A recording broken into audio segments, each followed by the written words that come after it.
What's going on, wrestling fans? Welcome to episode number 264 of the Smark Out Moment Smack Talk podcast. I'm your host, Tony Mango, and today this is the Hot Tags edition of the week, where I'm going to be breaking down some of the current events, rumors, and news going on in the world of pro wrestling from the past few days.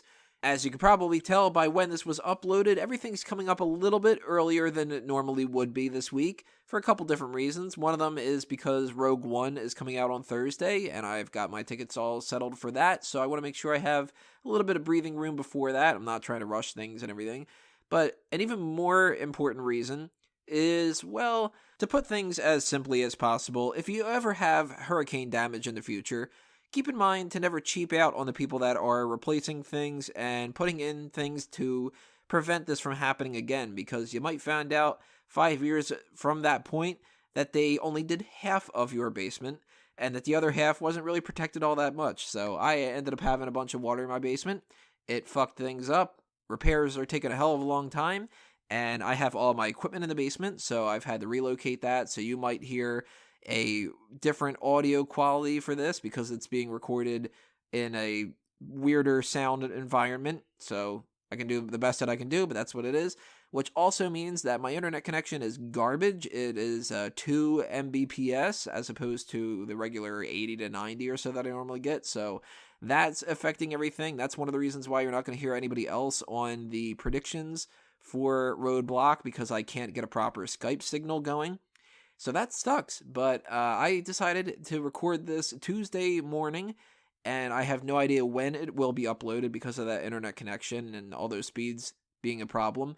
But we're doing the best that we can do here. Sorry about anybody who is expecting anything more. I certainly was expecting to do more, but I'm working with what I'm working with here. And I'm also working with an average of 2.5 hours of sleep per day for the past week.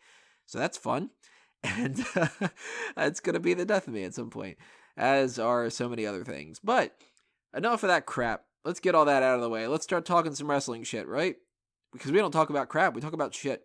That's what's happening here. Let's get into the hot tags. Let's start off with something on the positive note. Mickie James has signed a 3-year deal to return to the SmackDown women's division, if you're going with the reports that say she's going to go to SmackDown. Of course, we don't know for sure about that. All we do know is that she is going to be going onto the main roster in some capacity. I'm hoping it's the SmackDown side of things. I actually like a lot of what SmackDown's doing. Raw is kind of problematic in some ways, but I think that that's more so their hesitance to book certain people.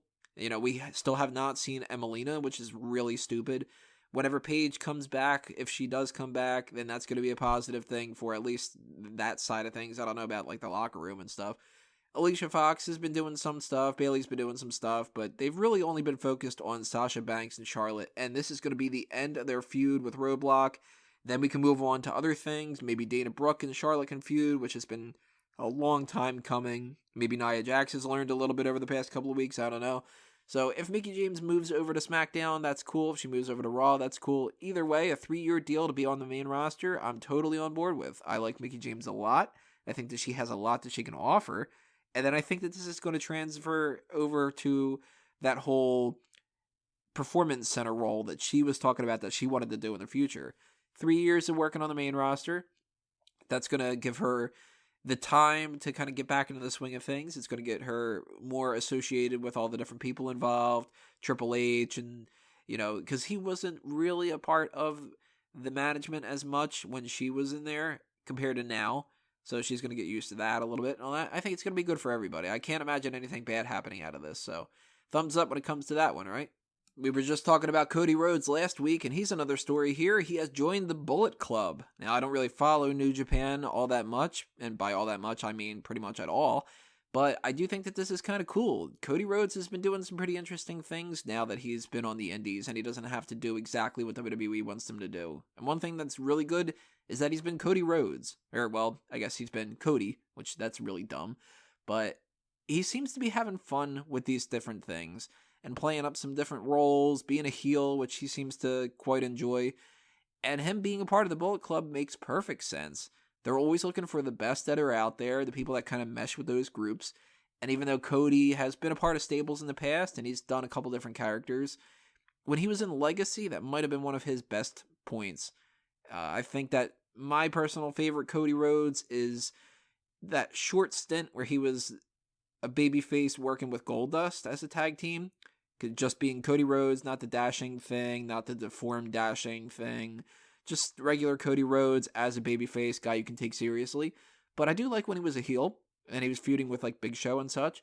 So I like the idea of that. I think that that's going to be good for all sides. Same kind of thing with the Mickie James thing. And I think that that's going to end up leading into some positive things in the future, not just for Cody, but for the Bullet Club members. Kenny Omega could possibly be coming to WWE in the future. We know that the Young Bucks are at least on WWE's radar. So I don't really know about anybody else. I think Scott Hall, his kid is in there or something. Cody Hall. So they have two Codys now. And one of them is just Cody. Is that the case? That's really ridiculous if that's the case. It's like, we've got the Bullet Club here. It's Kenny Omega and Young Buck number 1. I don't know their fucking names. Young Buck number 2. I hope none of their names are Buck. Oh shit, if they're Buck, then that's really kind of crazy. And then we got Cody and Cody. One of them, though, has a last name. That's going to be really odd. But I don't know. Either way, I think that the Bullet Club's still going strong enough for not having a lot of their members. So that's pretty interesting. And we don't have Finn Balor. Why did I call him Balor then? Finn Balor and AJ Styles and what are now the Club with Gallows and Anderson. So they took a bit of a hit with that. And bringing somebody like a Cody Rhodes into the mix, I think that's only a positive. Let's talk a little bit about title changes, but not in the way that you would think. It's a title name change. The WWE World Championship is now just being referred to as the WWE Championship, which is something that I honestly thought was going to be coming, and when they didn't do it, then I thought that they would stick to that, but I'd love to be a fly on the wall for the meeting where they finally decided, I can't take this anymore. Fuck that world thing. It's got to be just the WWE Championship, which never made a whole lot of sense to me, but this is the situation that we're at. The brand split, when they originally needed to have 2 world titles, it made sense to a certain extent that they would bring back the big gold belt because that was the WCW one. And they weren't going with Raw and SmackDown being Raw and WCW in any kind of fashion. So not calling it the WCW Championship, not bringing back WCW and all that, totally on board with that. Eventually, they make the decision to call that the World Heavyweight Championship, which is not what I would have gone with originally because the WWE Championship was the WWE World Heavyweight Championship. So back in the day, I probably would have petitioned to go with a different sort of name. I actually probably more than likely would have gone with the WWE Raw Championship and the WWE SmackDown Championship, kind of like what we have with the tag team titles and the women's title now. But whatever the case is, they went with this whole thing. We kept that for a bunch of different years. They did what I was hoping that they would do, which was to recombine the rosters and everything and have the one world championship, which I thought was so much better. And, we've talked about the brand split being problematic for months now with this whole thing. So I'm not going to go all the way down that rabbit hole. But when they created the Universal Championship, which I still think is borderline a dumb idea, I hate the way that it looks. The name itself, I'm on the fence about. Sometimes, I'll wake up in the morning. If this was on my mind, of course it's not on my mind when I first wake up. And of course I don't wake up in the morning. I have a horrible sleep schedule. I wake up 2:30 in the afternoon sometimes, or I wake up 3 o'clock in the morning 2 days ago from last Saturday, whatever. So the Universal Championship, okay, you're going to go with that whole thing, fine. But then you had the WWE World Championship, and it seemed a little bit lesser, kind of, but not really, sort of. You can kind of argue that. Getting rid of the world in there makes this a little bit weird because it's, okay, the WWE Championship, that seems like it still should be above everything else. It should be like the Intercontinental and the United States and the Universal thing, but the WWE Championship means everything encompassing WWE. If you go with the WWE Universal Championship, you kind of have to give that other one a secondary sort of stipulation to it, the WWE Blank Championship. So while I did like the idea that we had the World Championship, pun intended, it's not the end of the world. WWE Championship is going to be the one that survives more than any other championship that they've had, and eventually that Universal title is going to be merged into there, and then it'll go back to the WWE World Heavyweight Championship down the line. Whether that's going to be 2 years from now, 5 years from now, 10 years from now, we don't know. But the WWE Championship is never going to change beyond the WWE Championship. So they're going back to that thing. Still kind of don't understand why they need to do that. And I think that the belt design is still going to say WWE World Heavyweight Championship. As long as you don't fuck around with the way that it looks, because I think it looks perfectly fine the way that it is. Don't put some kind of blue background to it or whatever. We don't need any of the strap colors to change or anything like that. Keep that the way that it is. Then fuck it, go ahead. Get rid of the world thing. You'll come back to it eventually, right? You'll all come crawling back. So come 2020, the people of Houston may be saying, all hail Mayor Booker. He has announced that in 2020, he's going to be running for mayor of Houston. So that means we have Rhino, who just ran for office. He did not get elected. We have Kane, who has said that he is interested in running for office. Dolph Ziggler's been involved in quite a bit of politics stuff lately. JBL's always been involved in the political side of things. Linda McMahon is now in Trump's secretary in some capacity. She's like small business advisor or something like that. I don't know. Politics are fucking boring. Who really wants to know all that kind of shit? And we got a WWE Hall of Famer going into the White House. I don't know what is going on in this fucking world, but if we've had Jesse Ventura as all of his side of politics and stuff like that in the past, and we've got Governor Arnold Schwarzenegger and all that other kind of stuff, Mayor Booker T, who knows? Maybe it's going to work out. I don't live in Texas. Certainly don't live in Houston. I got a buddy who lives in Austin, and I would imagine that Booker T would be still kind of an odd choice, but then again, we're talking about a country that has had the craziest election in God knows how long, and we've had previous elections that have included not only Arnold Schwarzenegger, but Gary Coleman, and the porn star, I think, was running at that time and stuff. So we've had more than enough crazy shit. Booker T running doesn't compare to any of the Nazi type of people that have run in the past, and the ones that are like, I'm running on the platform of stopping the fucking reptilian aliens from attacking us and all that kind of insanity. Mayor Booker T, I don't know. That could work out. If you're in the Houston area and you are somehow invested into this, make sure you let me know in the comments below. Tell me what you think. Would you vote for Booker T for if he was running for mayor? Do you think that he's not going to end up running in a couple years? Because it is 4 years away. So his mind might change, Anything could happen. People have said that they were going to run for president, and then 2 months later they didn't. People have said that they're not going to run for governor, and then, 5 weeks later they're running and whatever. Who knows? But Booker T running for mayor, pretty interesting thing to think about. Which also means if he does run for mayor, I can't quite imagine him sticking around with the WWE around that time. So maybe in a couple of years, he's going to look to not be a part of the pre-show panels and all the other kind of things like that.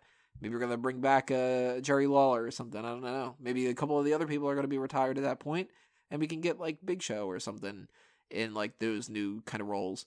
So look forward into the head a little bit. Tell me what's in your crystal ball. Drop your comments below. Same thing with everything else we're going to be talking about here and everything else we already did talk about. Let's talk about Shad Gaspard. He took down a robber that was going to be trying to steal. Obviously, that's what robbers do. This drunk guy was asking him to buy him a beer. He ended up pulling out a BB gun. Shad tried to empty the magazine of it and then realized that it was a BB gun, and then he just held the guy down and whatever. But pretty cool thing to talk about. It's not really, the deepest story in the world, but hey, Shad, doing a good job there. Congrats, buddy. Fist bump. Always kind of interesting to see how these people, like the Daniel Bryan situation and this one with Shad and other ones that I'm sure we've never been privy to, how these huge wrestlers are just kind of like, fuck it, I'm going to step inside whatever the situation is. I'm going to take this guy down because I can. And they do. It's awesome. So Shad's a cool guy for that one. We should also talk about Alberto Del Rio, how he gets himself involved in different situations. Sometimes he shouldn't, other times he really shouldn't.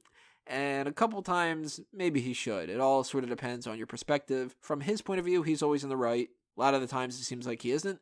This situation, I don't know. I'm kind of leaning a little bit more towards him in a little way. The story that we were being told in a couple different outlets is that he was at an IWRG show, which I have no idea what that stands for. I'm going to go with International Wrestling related gorillas. I don't know. Some guy named Alan Xtreme, which of course is spelled capital Xtreme, was supposedly touching Paige in an inappropriate fashion. And Del Rio and Paige were seen drinking beforehand, and he got into the old fisticuffs with him and turned him into a bloody mess, according to these reports. Now, I, of course, do not know exactly what happened. I highly doubt that almost anybody reporting on this knows exactly what has happened. I highly doubt that Del Rio even knows exactly what's happened. The person who knows the most out of this is Alan Xtreme. So if he talks about it, I trust what he says a little bit. Although people are going to always paint themselves to be in a better position, so maybe he'll ignore certain things that have happened. I don't know. If it's true that he was kind of touching Paige in the wrong way, first off, Paige should be a woman enough to stand up for herself. Second, though, if it's a really uncomfortable situation, then I'm totally on board with Del Rio kind of stepping in there. And then if it came to a whole fight, then maybe it wasn't Del Rio's fault. Maybe Alan Xtreme started to do that. Although, if you look at the track record of Alberto Del Rio, it seems like he gets into fights quite often. And this is one of those things where, kind of a boy who cried wolf, the more times that you come into a situation and it's, no, I didn't start this, and this is just me defending my honor and whatever like that, the less I'm going to believe it, even though it might be true. There's an old adage that says if you walk down the street and you pass by somebody and you go, that guy's a real asshole, and that's the only person that you're coming across that you're saying about that guy was probably an asshole. But if you walk down the street and everybody you pass by, you're going, that guy seems like an asshole, well, that guy seems like an asshole, well, that guy's definitely an asshole, then you're probably the asshole. So if Del Rio is constantly getting into fights, maybe Del Rio is the one causing the fights. Paige seems to be very problematic. We've talked about this for so many different stories here, and I would not be surprised one bit if it turned out that Del Rio and Paige were somehow involved in sparking this whole argument, but I have no knowledge of that. I do not know this Alan Xtreme character. I don't know if he is extreme or not. He's extreme enough not to use that extra E at the beginning of that. Oh, man, watch out for that. So this could be a situation where maybe Del Rio was in the right, maybe he was in the wrong, maybe it was kind of a combination of the two, because it's not just a good and evil, black and white sort of a thing. There's always gray areas. More than likely, I would assume this is a situation where Alan Xtreme was going beyond what he probably should have. He probably was flirting with Paige. Paige probably was just like, meh, I'm not really interested. Told Del Rio. Del Rio got pissed, started to challenge the guy, turned into a fight. When you get a belligerent drunk, more pissed off, it's going to lead to a fight. If this Alan Xtreme guy was feeling like he was on his home turf and Del Rio was kind of testing him and he had to fight back or something, it's going to be a clash of egos. Nobody wins. Paige doesn't look better in this. Del Rio doesn't look better. Alan Xtreme doesn't look better. Certainly not if he's a bloody mess. So, I don't know. I mean, the more that comes out about this, maybe the story will change. Right now, I'm kind of siding with they're probably all wrong. That's the optimistic side of things. At least I'm not saying that this is all Del Rio's fault, because it doesn't seem like it would be all of his fault. Rumors are going around that Chris Hero is coming back to WWE, most likely to NXT, not to the main roster, because he never really graduated from NXT to the main roster before, and they released him because he had gotten fat. So if they did not have a lot of faith in him to lose the weight, and they just got rid of him, and it's been a bunch of years since then, they probably are going to be testing him a little bit, and putting him down in NXT makes perfect sense. NXT could use another guy like him. I have no idea what he's been up to. Do not follow the indies. I have not really heard his name all that much, but I'm assuming if this is true, then he's probably got his act all together and shaped up and everything like that. He, of course, is denying this, at least to a little bit of an extent, not saying quite no that this isn't the case and I'm not going over, but also not saying, yeah, man, can't wait to see you guys there. And I would assume that he would be doing this because the I's aren't dotted, the T's aren't crossed, that kind of a thing. If that's the situation and he's coming, we'll see him eventually. Don't get worried about it. If he's not coming, then it's not a story, then who fucking cares, right? Chris Hero is a guy that I've heard so much great stuff about, and I've never seen any of it really. I know that he comes from a record with, I was going to call him Claudio. Claudio is so much better in Ring of Honor than, the whole situation with Cesaro. So I guarantee there's going to be a lot of people that are going to jump right to the bandwagon of, hey, how about they split up the Cesaro and Sheamus thing, and Cesaro ends up teaming up with Chris Hero. Maybe. I don't know. And I'm also thinking that if he comes back to WWE, either in NXT or the main roster, he's probably not going to be Cassius Ohno anymore, or Cassius. Was it Cassius or Cassius? I always thought that he was pronouncing it Cassius, but it's always normally Cassius. Either way, that KO thing has really just been transitioned to Kevin Owens, so they can't do the same thing with him. They can keep the same Cassius Ohno name, but I think they'd probably go with something else. So I am totally on board with seeing Chris Hero come back if he's gotten into a position where WWE thinks that he's got value. I trust their judgment, at least when it comes to trying to sign people. If he doesn't work out, he doesn't work out, they release him again. If he does work out, awesome. Then everything took a little bit longer, but eventually got to the right point. Last thing to talk about here for this edition of the Hot Tags, John Cena hosted this past Saturday's episode of Saturday Night Live. I have not really been watching SNL over the past few years. It's kind of one of those things where I go in and out here and there. The cast depends a lot on what I'm going to be doing with, catching up on people and all that. And there's people that I like, but for every Bill Hader who is on there, and he's not even like a part of this anymore, there's always somebody who I really dislike. And a lot of the people that I used to like are no longer there. Kenan Thompson's one of the only guys that I like. I'm rambling. Let me talk about John Cena. That's why you're here, for it's a wrestling podcast, not SNL. If you want to know more SNL stuff, then go back and check out the Fanboys Anonymous 40th anniversary thing that we did. But John Cena did a pretty good job. I thought that as far as SNL hosts go, they really only have to do a certain amount of things to check off. They need to be decent in their monologue. They need to keep their characters consistent and not show that they're reading their cue cards all that much. And it's really down to the sketches. And the sketches aren't written by them unless they're somebody who's skilled enough to be a writer and, they pitch in their ideas and stuff like that. But I got to imagine John Cena probably didn't have much of an input of what stories they were doing and stuff. Certainly he wasn't going to be involved in like the Weekend Update and stuff. But he had a couple things that were pretty funny. And my favorite of the bunch was, there's a little pun there, my favorite of the bunch was the banana sketch.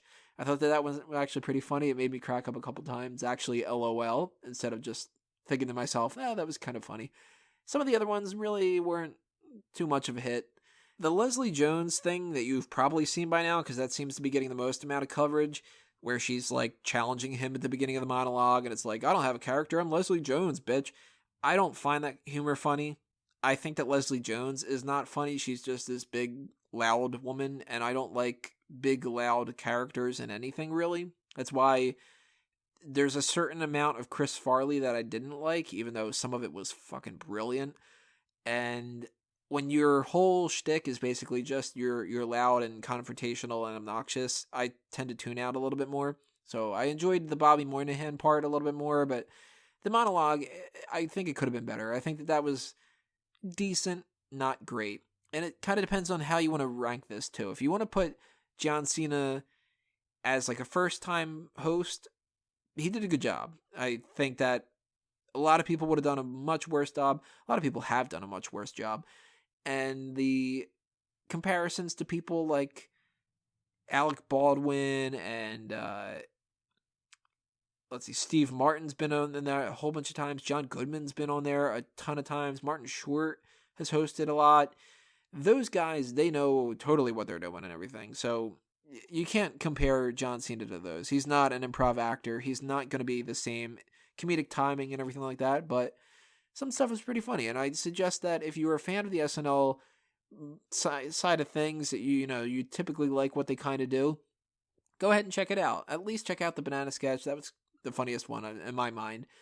And if you absolutely hate SNL, there wasn't enough wrestling stuff to make you really want to kind of grow, what's the word that I would say for that? Kind of like just grin and bear it to get to the wrestling stuff. So keep that in mind too. If you are only interested in the wrestling stuff, this is something you can skip out on. John Cena was not dropping a bunch of references here and there. There weren't any guest appearances by any of the wrestlers or anything like that. I know that they did a whole thing in the past with The Rock and Big Show and Foley and whatnot. This wasn't the case. So if you like SNL, thumbs up. If you don't like SNL, probably thumbs down, skip, that kind of a thing. But either way, John Cena hosting SNL is big for WWE. It's only going to get their name out there a little bit more. And it means that John Cena has another thing that is taking him out of the WWE scene. He's been doing that American Grit stuff. He's doing these movies. He's doing SNL. Hasn't been really wrestling all that much on SmackDown, has he? Kind of coming across a little bit hypocritical when it comes to all that stuff about this is my home and I'm not going anywhere for any extended periods of time because all the injuries that he's got, all the other projects, that stuff adds up. And eventually we're going to get to a point where John Cena is not wrestling on the house shows or the TV shows or the pay-per-views for months and months on end. And he's not going to seem like he's really the face of the company anymore, is he? So that's something to keep in mind. But that's going to be it for this week's edition of the Hot Tags. We're at about the half-hour mark, so I think that I've rambled on quite enough, at least for this thing. Still going to do my 2 other recordings over the next, hour or so. So you're going to hear my voice when you hear it, whenever you're clicking on these videos. I'm not sure if I'm going to upload them all at the same time or if there's going to be a delay on them or what. But something that I want you guys to do, per usual, leave your comments below. Tell me what you think about all this kind of stuff. Hit that subscribe button if you haven't already. Give this video a thumbs up. The YouTube algorithm has been changing a lot lately, and they've been saying that the more that you guys give the thumbs up to and the more that you leave comments are going to be crucial to how everything shows up in the search engine. On top of the fact that the longer you watch, the better. All that stuff's going to help out a lot. A lot of the bigger channels are really feeling it, so of course I'm feeling it. And before I forget, next week is going to be the mailbag, so start sending in your questions if you have anything that's either on the wrestling side of things or completely unrelated to wrestling. All those questions that you guys have that you want to pick our brains about, they're all perfectly acceptable, and if they're not, then we just won't answer them. But if you want to start sending in your questions, now is the time that you guys should really start putting them in. I'm not too sure exactly when I'm going to be recording the mailbag next week. Part of that's going to be involved with what's happening with the pay-per-view and my recordings based off of the repairs that I'm going to be having with my house. And part of it's going to be involved with a friend of mine that's going to be staying for the holidays. So I got to try to work around the schedule that's going on with that. But I am assuming probably next Wednesday. So you have a little bit of time. You have a little bit, like a week that you can get this in. But the sooner you get it in, the better. That way I can catalog everything. Make sure I get my responses all lined up. And that also means that, as soon as you get something in your mind, you send it my way. That means you don't forget about it either. And then at the last minute, it's like, oh crap, it's Tuesday night. Let me email them or something like that. So anyway, enough rambling and all that stuff. Thanks for watching this, everybody. Thanks for listening. If you are on iTunes and Stitcher, I will see you with the IWC Outreach. And then following that is going to be my predictions for Roadblock End of the Line. And then at the end of the week, of course, we're going to have Roadblock. And unless anything weird happens, I should be doing my normal post-show about that. Hopefully I'll be able to get Kaylin or Drew or Wago or whoever on that show since they're not going to be a part of these ones. But we'll figure that out when we figure it out. For now, I got to go, everybody. This has been another Smark Out moment, and I'm being counted out.